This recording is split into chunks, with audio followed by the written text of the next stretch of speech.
है। कल देखा था हमने अनुच्छेद 21 और इस 21 की व्याख्या करते हुए सुप्रीम कोर्ट का शुरुआती दशकों का दृष्टिकोण क्या देखा हमने?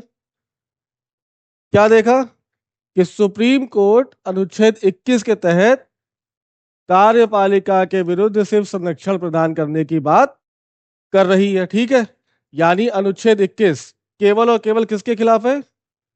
कार्यपालिका के खिलाफ। यानी ये अनुच्छेद 21 व्यवस्थापिका के खिलाफ नहीं है। लेकिन ये कब? ये है शुरुआती दशकों की बात।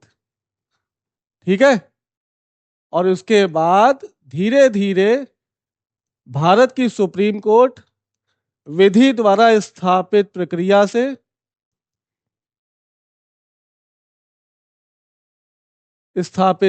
से किधर की ओर चलने लगी?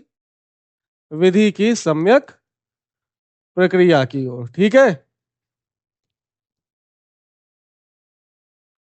और 1979 और 80 के दशक के समय सुप्रीम कोर्ट ने अनुच्छेद 21 की पुनः व्याख्या की और कहा कि प्राण और दैविक स्वतंत्रता का जो अधिकार है वो केवल कार्यपालिका के खिलाफ नहीं है बल्कि व्यवस्थापिका के खिलाफ भी है। ठीक है, यानी संसद अब ऐसा कोई कानून नहीं बना पाएगी जिससे किसी व्यक्ति के मूल अधिकार का उल्लंघन हो रहा है। तो जब संसद कानून नहीं बना पाएगी तो कार्यपालिका कानून लागू कर पाएगी क्या? तो यानी ये जो अनुच्छेद 21 है ये दोनों के खिलाफ हो गया कि नहीं हो गया? चाहे वो पार्लियामेंट हो और चाहे वो एग्जीक्यूटिव हो। ठीक है, इसी अनुच्छेद 21 को लेकर सुप्रीम कोर्ट के सामने एक और मुद्दा आया। वो मुद्दा क्या था? देखो,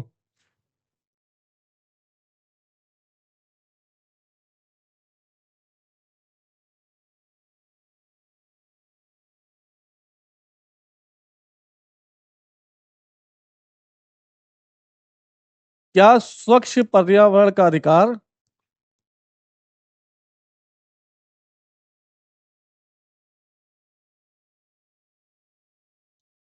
अनुच्छेद 21 का भाग है?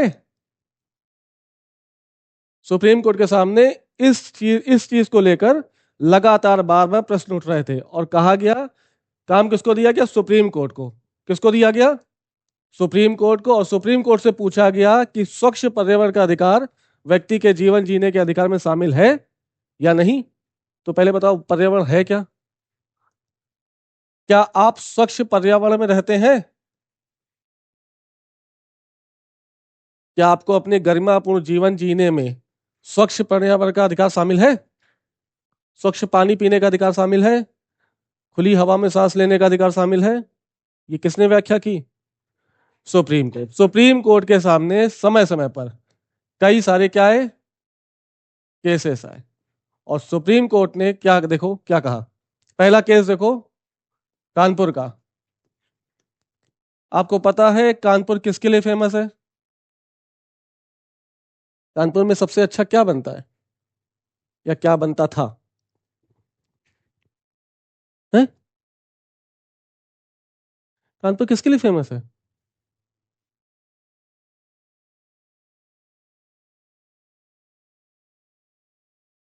डूब मरो।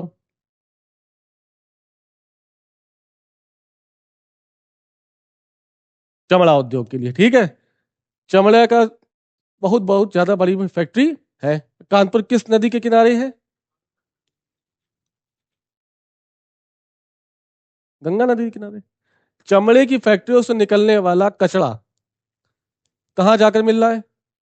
गंगा नदी से। और गंगा नदी में कई सारे प्रदूषक तत्व मिलने लगे, हाँ या ना? गंगा नदी में रहे कौन रहे होंगे? कई सारे जली जंतु जैसे मछली। और इस मछली को खा कौन रहा है? हम मनुष्य। पानी कैसा हो गया?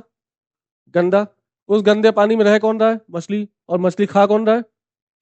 सुप्रीम कोर्ट के सामने मामला आया कि इससे कई सारे व्यक्ति के जीवन का अधिकार क्या हो रहा है? जीवन का अधिकार क्या हो रहा है? का उसका क्षरण हो रहा है, हरण हो रहा है। कृपया आप ऐसा कोई मुद्दा दें जिससे हम शख्स पर्यावरण के अधिकार को किसमें शामिल कर लें? आर्टिकल 21, ठीक है। इस मुद्दे को, किस मुद्दे को? कानपुर में चमड़ा फैक्ट्री से निकलने वाले प्रदूषक तत्व जो गंगा नदी में मिल रहे हैं, इससे जीवन जीने के अधिकार में क्या आ रही है? कमी आ रही है। इस मुद्दे को लेकर कौन गया सुप्रीम कोर्ट?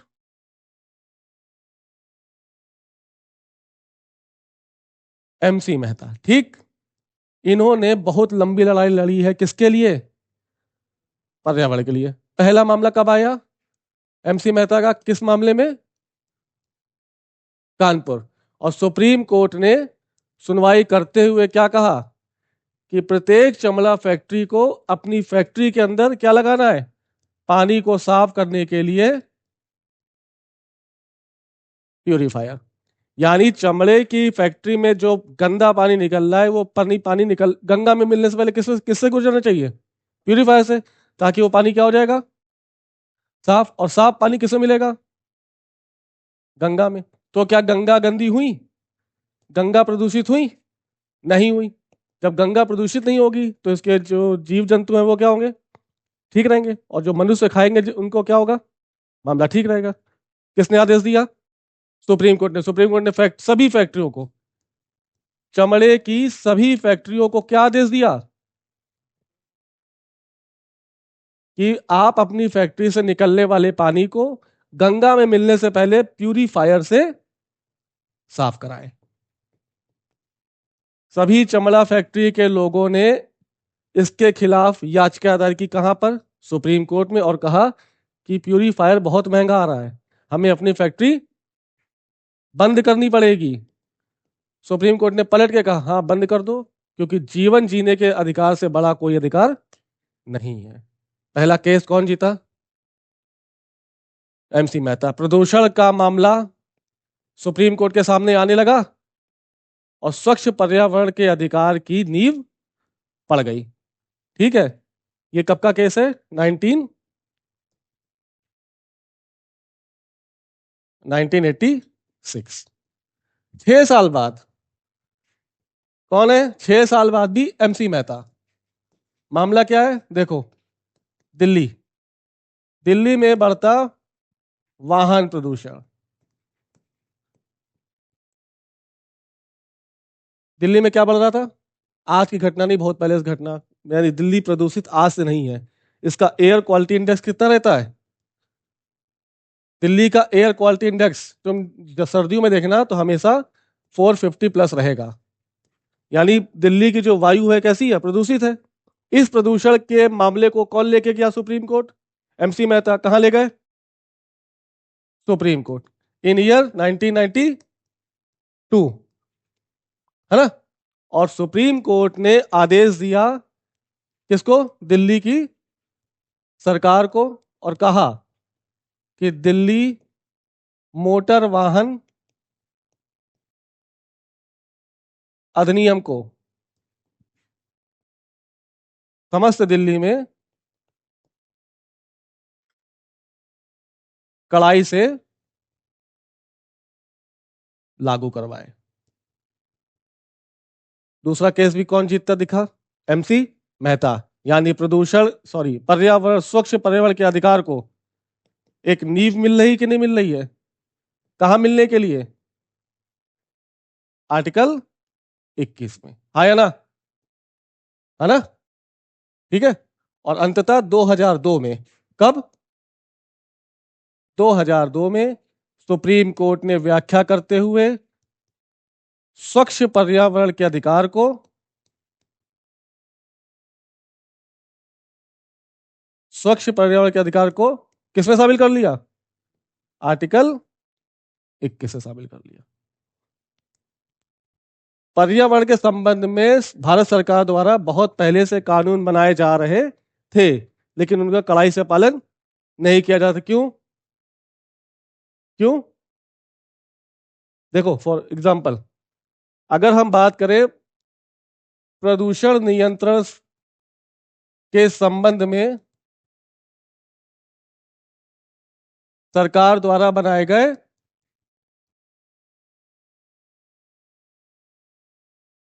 कानून, तो देखो, पहला कानून बना जल प्रदूषण नियंत्रण अधिनियम। किसके लिए बना होगा? पानी को साफ रखने के लिए, यानी जल के प्रदूषण को कम करने के लिए सरकार ने कौन सा अधिनियम बनाया? जल प्रदूषण नियंत्रण अधिनियम 1970 कानून बना। लेकिन इंप्लीमेंट कौन करेगा? कार्यपालिका। कार्यपालिका ने ढील रखी। क्यों? क्योंकि कोई मूल अधिकार इसके लिए नहीं बना हुआ है कि स्वच्छ पर्यावरण का अधिकार क्या है, मूल अधिकार, ये अभी तक व्याख्या नहीं हुई है। दूसरा कानून क्या बना बताओ? वन संरक्षण अधिनियम कब आया? 1980 कानून आया, लेकिन लागू कौन करेगा? कार्यपालिका। इसने ढील रखी। तीसरा,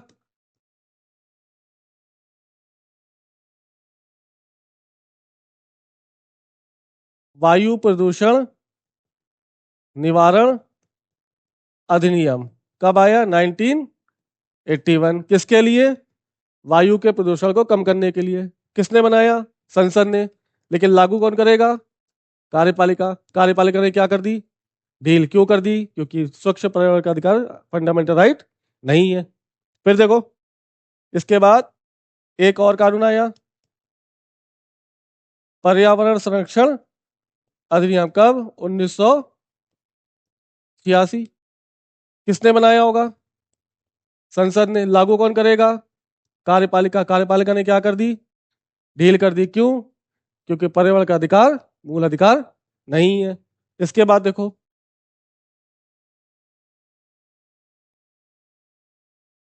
जैव विविधता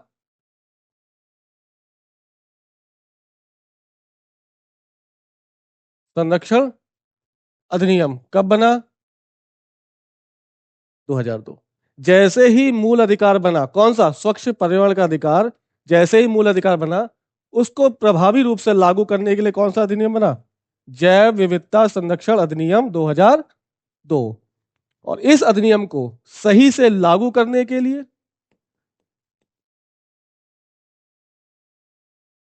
भारत सरकार ने एक अधिकरण का गठन किया, जिसका नाम एनजीटी, नेशनल ग्रीन ट्रिब्यूनल। कब बना? 2010।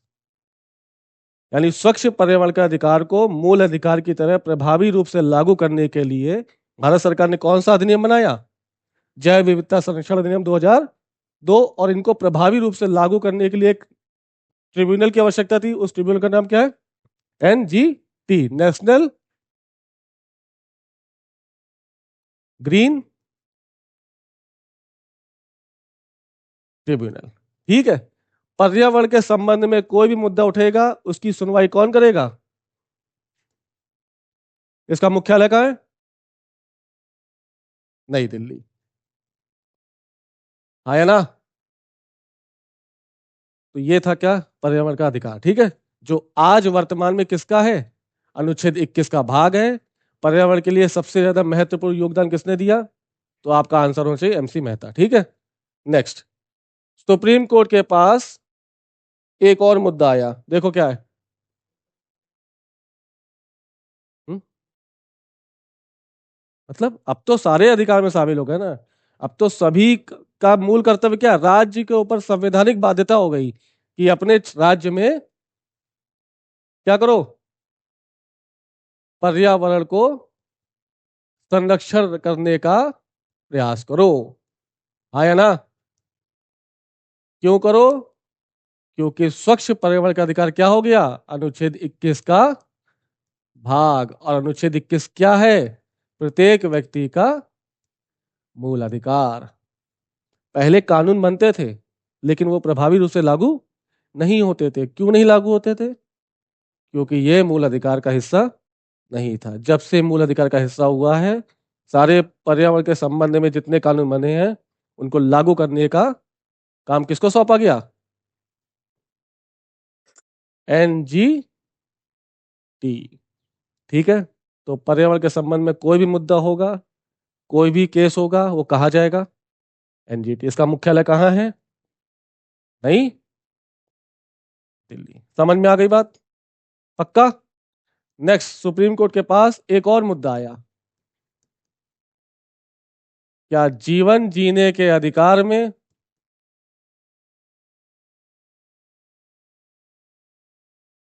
मृत्यु का अधिकार शामिल है? क्या क्वेश्चन? क्या जीवन जीने के अधिकार में मृत्यु का अधिकार शामिल है?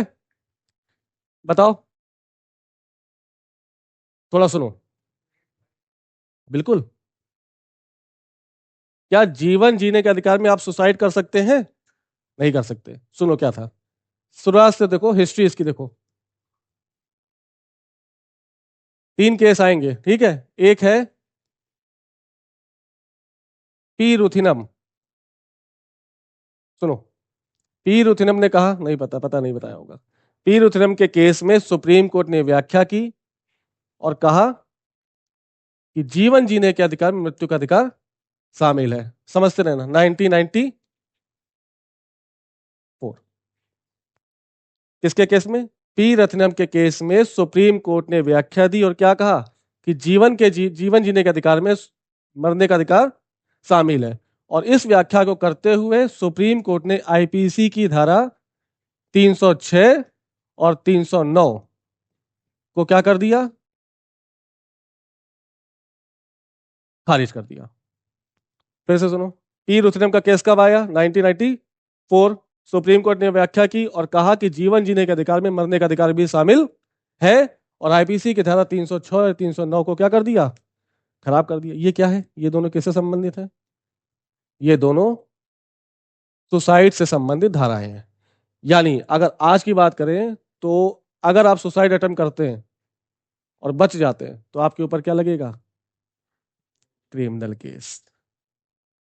तुमने खुद को खत्म करने की कोशिश की, अतः अटेम्प्ट टू मर्डर 307। लेकिन पी रुथनम के केस में क्या कहा गया कि जीवन जीने के अधिकार में आप सुसाइड कर सकते हैं, और आईपीसी की 306 और 309 की धारा को क्या कर दिया?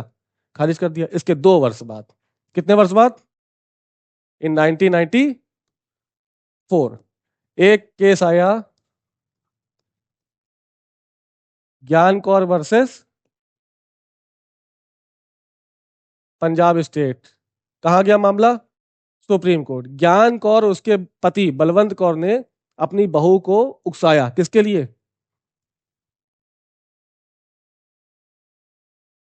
होता है नहीं, दहेज लेके आओ, होगा? जल्दी सुबह सो के जल्दी उठो, काम करो। ये सब क्या किया गया?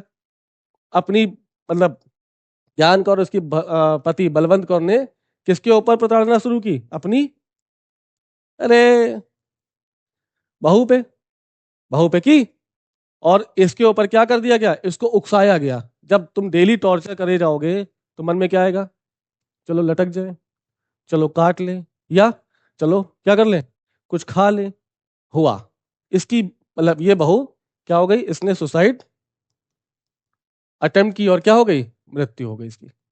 मामला कहाँ गया?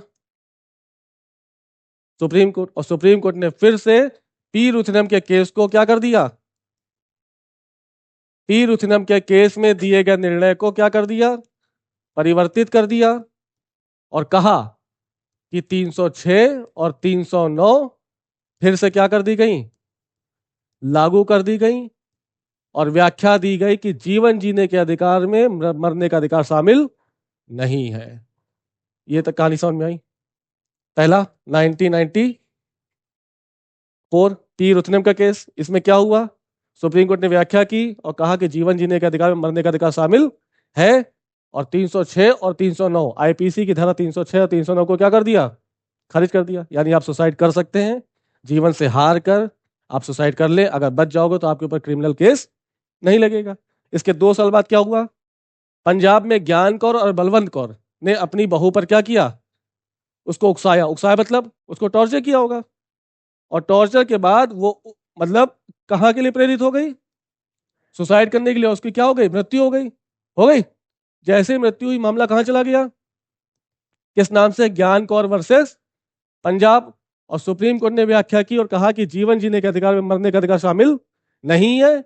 आईपीसी की धारा 306 और 309 को पुनः लागू कर दिया गया, और क्या कहा गया? इनको सजा दी गई होगी। आपने उकसाया ना, अगर हम तुम्हें उकसाए मरने के लिए तो अपराधी कौन? समझ में आ गया? यानी जीवन जीने का अधिकार, मरने का अधिकार शामिल नहीं है। 92 में पी रुथनम, 94 में ज्ञान कौर। लिखा तो है यार, सॉरी।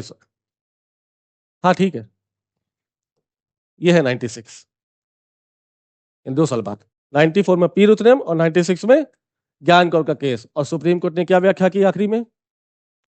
जीवन जीने के अधिकार में मरने का अधिकार शामिल है, नहीं है। हाँ, अपराध, अब अपराध है वो क्या, अभी आएगा, अभी आएगा, अभी देखना क्या आएगा। सुप्रीम कोर्ट की अभी रिसेंट की व्याख्या देखना 2011 में, अभी क्या बोलेगी सुप्रीम कोर्ट, अभी समय आएगा। ठीक है, तो दो केस तुम्हारे सामने आ गया। पहला कौन सा है? पी रुथनम। दूसरा कौन सा है? ज्ञान कौर वर्सेस पंजाब। हाँ,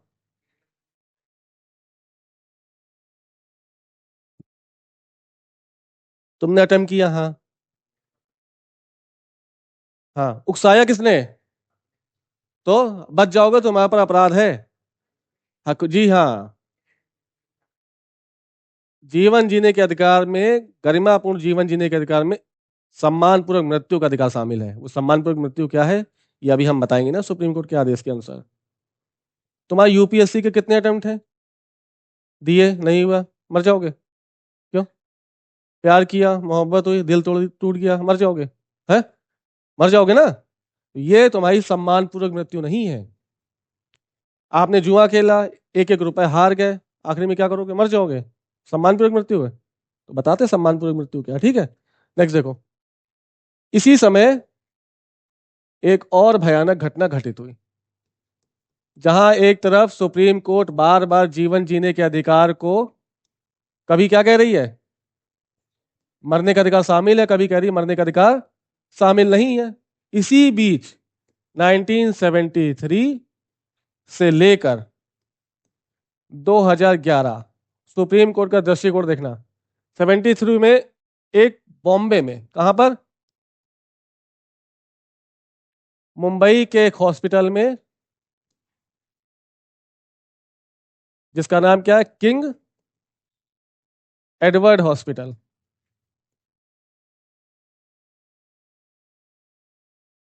यहां पर एक नर्स काम करती थी, जिसका नाम क्या था? अरुणा रामचंद्र शानबाग। 1973 में मुंबई के एक हॉस्पिटल में, किंग एडवर्ड कॉलेज हॉस्पिटल में एक नर्स काम करती थी, जिसका नाम क्या था? इसके साथ इसी कलीग ने, इसी के क्या किया? बहुत भयानक ब्रूटल रेप, मतलब प्रताड़ना से, दर्द से भरा हुआ रेप। ठीक है, किसके साथ किया? अरुणा शानबाग के साथ। और सेक मतलब रेप के बाद ये महिला कहाँ चली गई? कोमा में। कितने साल? लगभग 37 साल। सुनते सुनते रहो, मतलब इसके ऐसा है, जो वार्ड बॉय था उसने, नहीं, कुत्ते का चैन होती है, वो डाला इसके गले में और पीछे से खींचा, तो पीछे से खींचने से इसकी सर्वाइकल वाली जो वो है, वो हड्डी बैकबोन वाली टूट गई। जब ये टूट गई तो ब्लड का सर्कुलेशन रुक गया, व्यक्ति कहाँ चला जाएगा? कोमा में। उसी समय अरला शानबाग, जो नेचुरल फेनोमेना होता है महिलाओं के साथ, उस पीरियड से गुजर रही थी। यानी ये साइकिल, मेंस्ट्रुएशन साइकिल से गुजर रही थी उसी समय। तो सोचो, ये जब उस कुत्ते ने इसके साथ रेप अटेम्प्ट किया, तो रेप कैसा था वो? और भी अप्राकृतिक, समझ लो। बुरी तरह से पूरा शरीर ब्लीडिंग था, भरा हुआ था खून से। और वो तुरंत कहाँ चली गई? कोमा में। कितने साल रही? 37 साल। मतलब सिर्फ उसको पहचानना आता था कि ये मेरे पापा है, ये मेरी मम्मी है, ये मेरा दोस्त है, ये मेरी सहेली है। इसके अलावा ना कुछ बोल पाती थी, ना कुछ सेंस कर पाती थी। सिर्फ खाना खाया, दैनिक क्रियाएं की, और कहाँ लेटी रही? बेड पर, हॉस्पिटल में। उठ भी नहीं पा रही थी। ठीक है, तो लगातार जो बेड पे लेटा रहेगा, उसके शरीर पे क्या हो जाएंगे? फोड़े पड़ेंगे, जिन्हें क्या बोलते हैं? बेडसोल होंगे। पूरी पीठ में क्या थे? फोड़े। असहनीय पीड़ा, उसमें कीड़े भी पड़ रहे थे, फट रहे थे फोड़े, भयानक दर्द। एक जर्नलिस्ट थी, जाके देख लेना, नाम थोड़ा सा हम भूल रहे हैं।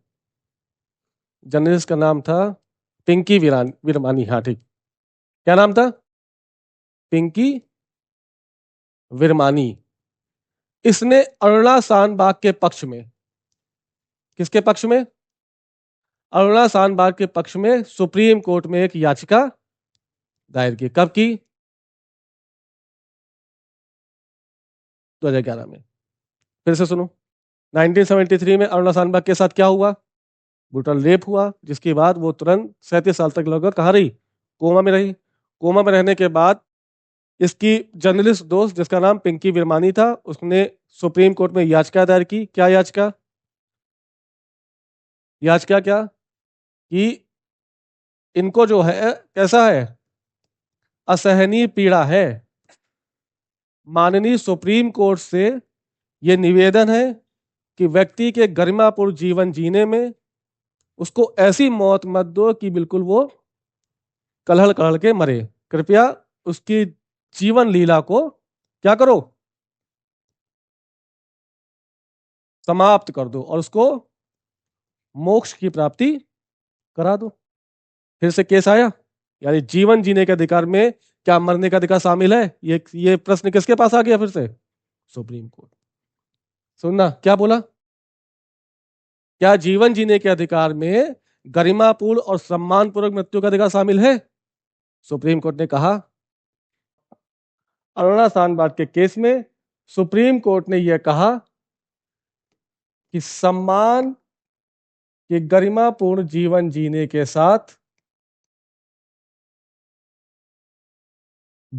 साथ सम्मान पूर्वक मृत्यु का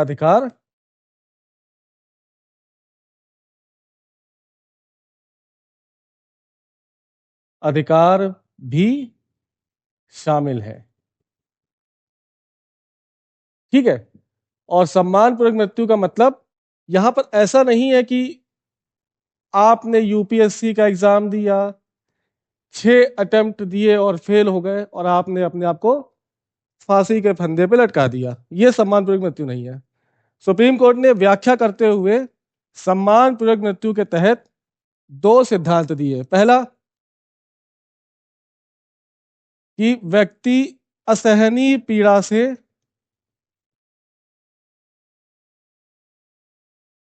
जूझ रहा हो, और दूसरा, भविष्य में उसकी बीमारी के ठीक होने के चांसेस बहुत कम हो। तो इस केस के बाद हम ये कह सकते हैं कि आर्टिकल 21 में जीवन जीने के अधिकार में सम्मानपूर्वक मृत्यु का अधिकार भी शामिल है। ठीक है। तो ये केस, ये जो आर्टिकल 21 के तहत सुप्रीम कोर्ट की जो व्याख्या आई वो कब आई? 2011 अरुणा शानबाग मामले में वर्सेस यूनियन ऑफ इंडिया। और एक यहां से सम्मानपूर्वक मृत्यु के तहत एक नई चीज उभर के आई जिसे हम कह रहे हैं यूथेनेशिया। यूथेनेशिया या कहें इच्छा मृत्यु, या इसी को कहें सुख मृत्यु। सुप्रीम कोर्ट ने माना कि आपको जीवन जीने के साथ ऐसी मृत्यु भी प्राप्त कर सकते हैं। बस शर्त क्या होगी? शर्त वही दो। पहली, व्यक्ति को असहनीय पीड़ा हो, और दूसरी, भविष्य में उस बीमारी के ठीक होने के चांसेस बहुत कम हो। इसी में समझ उभर के क्या आया? यूथेनेशिया। देखिए, यूथेनेशिया 2 प्रकार की, एक एक्टिव यूथेनेशिया और दूसरा पैसिव यूथेनेशिया। यूरोपियन कंट्रीज में जैसे बेल्जियम, ऐसी कंट्रीज में यूथेनेशिया का एक्टिव पार्ट एक्टिव है। मतलब ऐसे व्यक्ति को जो असहनीय पीड़ा से गुजर रहा है, उसमें उसको डोसेस बढ़ाकर उसको मौत दे दी जाए। यानी अगर मान लो आपको किसी भी चीज के लिए 10 ml के इंजेक्शन की जरूरत है, तो उसकी क्वांटिटी बढ़ाकर उसको 50 ml कर दो, व्यक्ति का शरीर उसको झेल नहीं पाएगा और उसकी मौत हो जाएगी। यह है एक्टिव यूथेनेशिया। इसमें पॉइजनस इंजेक्शन भी शामिल है। भारत के सुप्रीम कोर्ट की व्याख्या के तहत भारत में अभी इस यूथेनेशिया की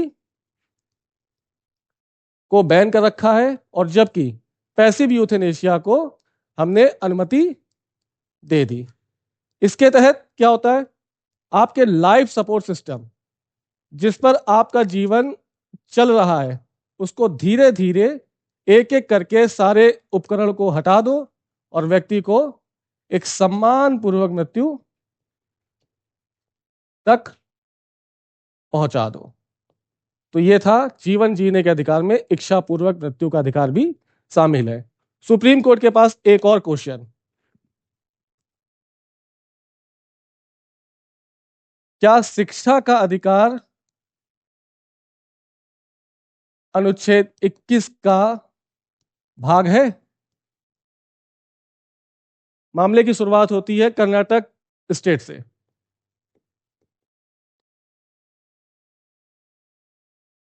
कर्नाटक की सरकार ने कर्नाटक के विद्यालयों के लिए एक बिल पास किया जिसको हम कर्नाटका एजुकेशन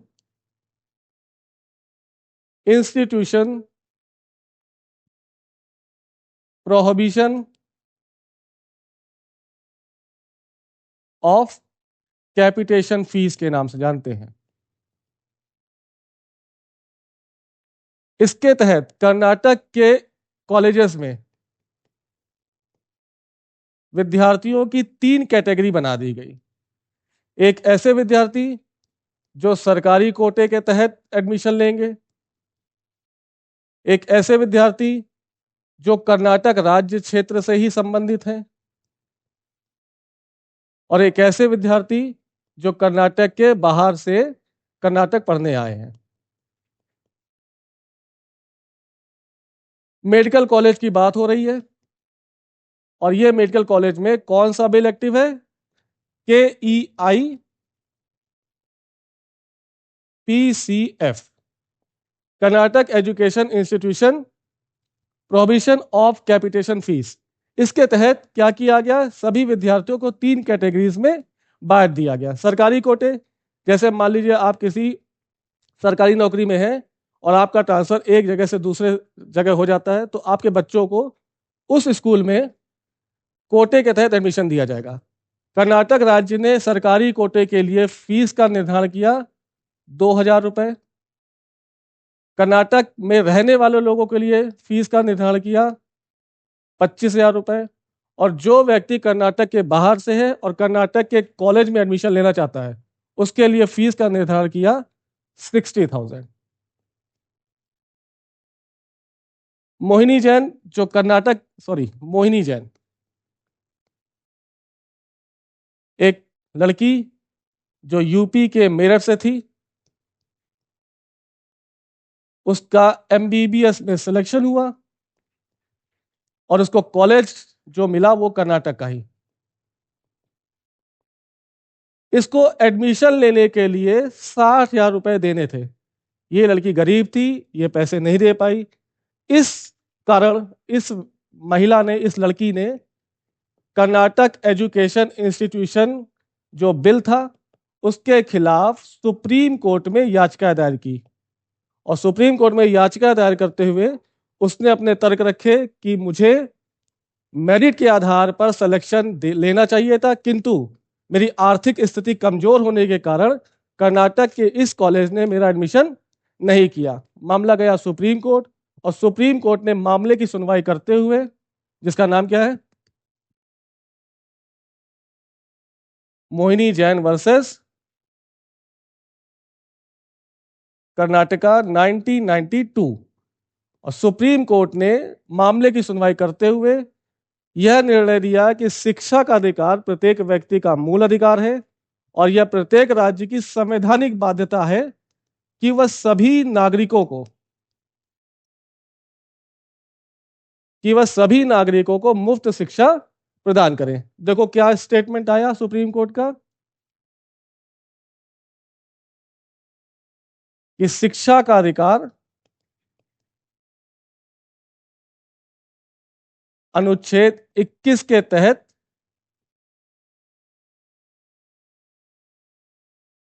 शामिल है तथा प्रत्येक राज्य की यह बाध्यता होगी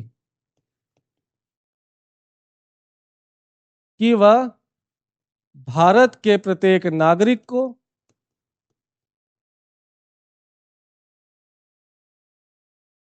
फ्री एजुकेशन प्रोवाइड कराए। किसमें आया मामला? 1992।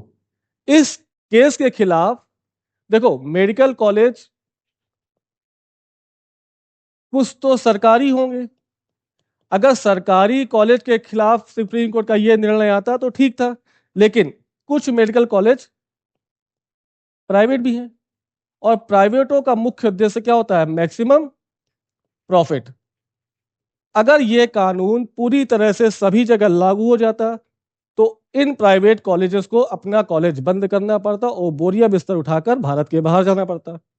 इसलिए प्राइवेट के कुछ समूह ने, प्राइवेट लोगों के कुछ समूहों ने सुप्रीम कोर्ट में इसके खिलाफ पुनर्याचिका दायर की और कहा कि सुप्रीम कोर्ट महोदय या सुप्रीम कोर्ट के मुख्य माननीय न्यायाधीश, कृपया आपके इस निर्णय को पुनर्याचिका पुनर्विचार करने के लिए कष्ट करें।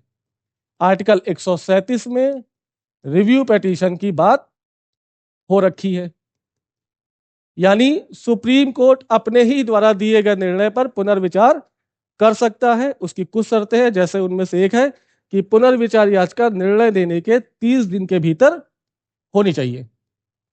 और पुनर्विचार याचिका दे दी गई। देने वाले का नाम उन्नीन कृष्णन और मामला Unnikrishnan versus union of India 1993। मामले की सुनवाई की सुप्रीम कोर्ट ने। इस मामले की सुनवाई करते हुए मोहिनी जैन में दिए गए निर्णय की फिर से पुष्टि कर दी और कहा कि शिक्षा का अधिकार मूल अधिकार है। यानी मोहिनी जैन के निर्णय में सुप्रीम कोर्ट ने जो निर्णय दिया था उन्नीन कृष्णन के मामले में, उसी निर्णय की पुनः पुष्टि सुप्रीम कोर्ट ने कर दी, किंतु एक शर्त लगा दी और वह शर्त यह है कि 14 वर्ष तक के बच्चों को 14 वर्ष तक के बच्चों को राज्य मुफ्त शिक्षा प्रदान करेगा और यह उसका फंडामेंटल राइट है और प्रत्येक राज्य पर यह संवैधानिक बाध्यता है कि प्रत्येक 14 वर्ष तक के बच्चों को प्रत्येक राज्य अपने राज्य क्षेत्र के भीतर मुफ्त शिक्षा प्रदान कराने का प्रावधान करेगा। और यदि उस राज्य की आर्थिक स्थिति अच्छी है, यानी आर्थिक स्थिति के आधार पर राज्य अगर चाहे तो उच्च शिक्षा भी मुफ्त में प्रदान कर सकेगा।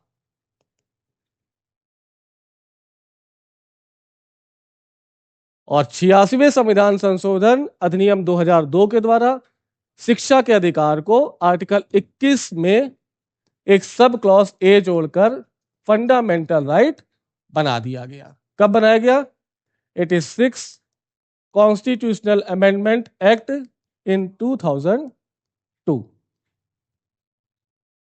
तो ये था हमारा आर्टिकल 21। कल हम मिलेंगे आर्टिकल 22 के साथ, जो होगा गिरफ्तारी के संबंध में संरक्षण। ओके, मिलते हैं कल। बाय।